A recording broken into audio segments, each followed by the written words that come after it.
আসসালামু আলাইকুম। পারিবারিক পুষ্টি বাগান প্রকল্পের আওতায় আসলে এখানে একটি বাগান স্থাপন করা হচ্ছে।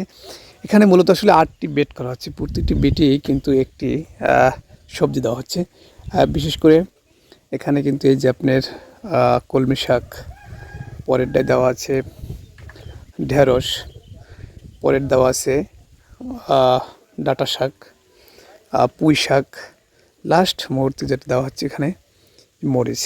তো এরকম যদি ৮টি বেড করা যায় বা 5টি বেড করা যায়, ছোটোখাটো যে সমস্ত আসলে ফ্যামিলি আছে, প্রতিটি ফ্যামিলিরই কিন্তু আসলে পারিবারিক যে পুষ্টি অথবা সবজির যে চাহিদাগুলো আছে সেগুলো কিন্তু আসলে মেটানো খুবই সহজ এবং সম্ভব।